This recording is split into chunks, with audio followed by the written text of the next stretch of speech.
Hey everybody, Adam Savage in my cave with a continuation. This beautiful piece here,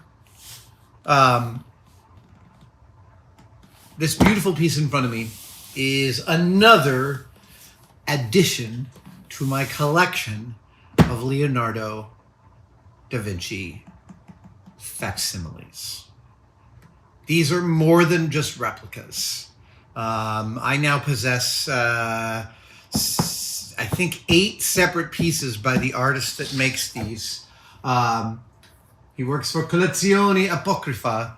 I hope I have that. Forgive my pronunciation. The artist's name is Stefano Tartaglione, and I have covered his work here on the channel before. Let me bring the camera over so you can see what I'm seeing. All right. So, first of all, everything that I get from them is just amazingly packaged, really beautifully, lovingly leather bound. This is not even the subject of this collection. This is simply a guide of all things. This is, in fact,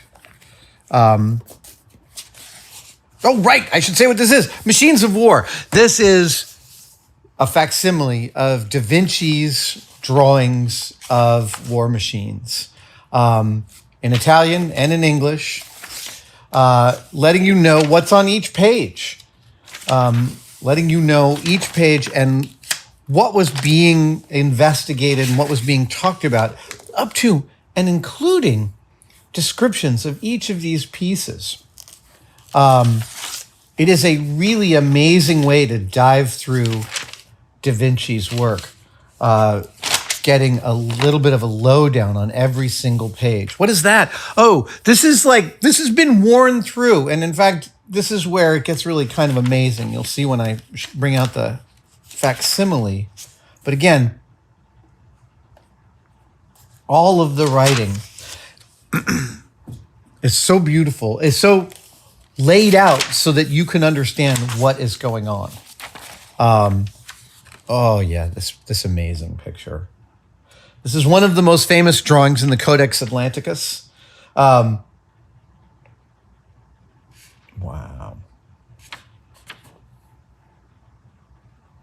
Isn't that gorgeous? There is a fairly large, there's a market out there for high-level facsimiles. Museums buy them to put on display. Researchers find them. You can buy photographic facsimiles where just every page of an old volume has been photographed and reproduced and often translated. And these are spectacular for scholars because they get to see the thing in its original form. But what Stefano does is just of a whole nother order.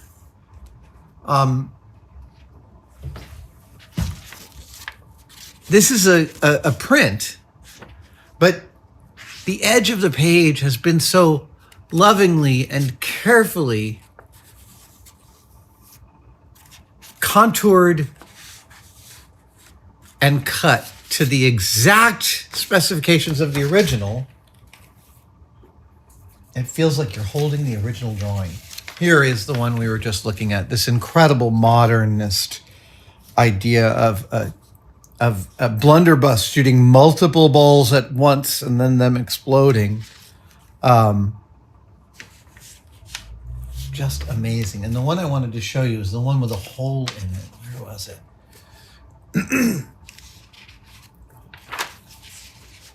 I think that Stefano has this very careful process where he makes these cuts, but I still fail to understand why nothing looks quite like it's cut. I think he cuts against a pane of glass, but that's got to go through. Oh my goodness. Here we go. Here's a piece that is just, that's a hole that's in the original. I have so many questions. How did Leonardo and his people keep these? What was the portfolio like? Oh, look at this. Just You know, when I talk about science, when I talk about understanding science, I talk about it from a similar point of science communication, which is I don't understand it unless I understand it in my body. That is, there's a physicality to the clarity of understanding for me. And I seek to give that to folks when I am doing my science communication. I'm seeking to give them a physical understanding of the thing, that they get it here, not just here. And like, you look at Da Vinci's work up close. I know it's like tautological. Da Vinci's amazing, but like, there is something to handling something that feels like his hand has just left the paper that is fundamentally different than looking at a photograph of this sheet on a piece of paper. And in that magic comes a kind of a compression to me, a time compression. This is a little like taking the time machine to me. And it makes me think about, like, these pages, before they were distributed to multiple codices and traveled around the world. Before that, they were part of a collection, and they were somewhere, and people looked at them all the time. Oh, you want to see Da Vinci's drawings? Yeah, and they would pull them out and they would look at them. 200 years ago, long after he's dead, but before, people were flipping through these. And when I'm touching these, I feel that compression of time. This also apparently was something that happened, is they would cut the important bits out. That's also correct. Fascinating to me. Every one of these feels more beautiful than the last, but honestly, the line, Da Vinci's line, I will tell you, now owning more than half a dozen of these facsimiles, and I flip through them all the time. Because it also, I don't want to say that I understand Da Vinci, because that's not what's happening here. But there is a connection to another maker that I feel more dearly because of the immediacy of these replicas. That's the thing. That's the artistry that Stefano and the company bring to this work. Where is this one piece there's one page with a giant hole in the middle, and I thought I had it loaded up front so I could talk about it, but apparently I may have had it upside down. Oh my gosh. Yeah, here's again. Oh, the gear is so pretty. Is it? Yep, it's the last page. Yep, always like this. Always like this. And so when I look at this and I look at the other side, and I'm like, oh, I make replicas, and this is like a magic trick to me. Okay, I have gushed enough. My great appreciation as an artist and a maker to Stefano Tartaglione and his incredible output.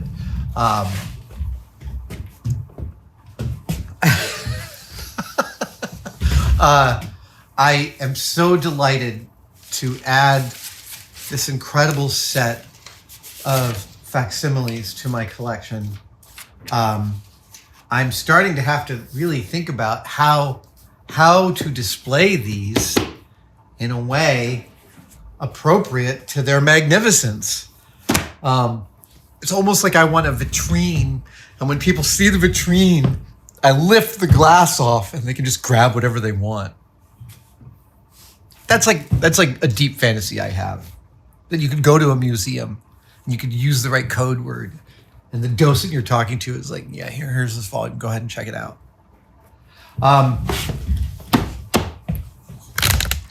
Stefano, you are a gentleman and a scholar and an artist, and I am grateful to be the steward of another piece of your work in my collection. Thank you, and thank you guys for joining me. Yeah, if you know of other like really, really good book replicas, I want a nice replica of like Galileo's little books. Yeah, that's what I really desperately want one of those. Anyway, thank you guys for joining me. Have a great day. See you next time. Yeah, I have a coda. Okay, I'm trying to dial in here on what makes these facsimiles so special, and it's sort of like, just go find a piece. Okay, so we can look at this piece, and like I've been looking at art books my whole life. It was like my father had an amazing art book collection, many volumes which I now possess, and I spent a lot of my childhood looking at art in those books. And it's not like I have any trouble seeing a piece of artwork like this, but when it's generated like this instead of this brings a person back into the room. That's the best way I can describe it, is possessing and talking about these replicas, these facsimiles over the years that I've been building this collection has humanized Da Vinci for me in a really abiding way as another person making stuff. And that is all any of us are. This is like the equivalent of that Einstein photo of him sticking his tongue out like, such a great photo. And what does it do? It humanizes this crazy brain that is, we're barely able to understand, right? Like, how did this brain, his mind, Einstein, see so far? We asked the same question about Da Vinci. And the answer is by increment and by passion and by investigation, right? Like anybody. But when you look at the final output, it's so overwhelming. You put that person somewhere that nobody can exist. And when you bring it back to facsimiles of slightly torn pages that have been carefully carried around for centuries because the maker was so remarkable, like I said, it puts a person back in the room. That's what replicas do for me. They bring a personality, they bring a situation back in a way that just a reproduction of it like this just doesn't quite do. I'm still working on my thoughts on this.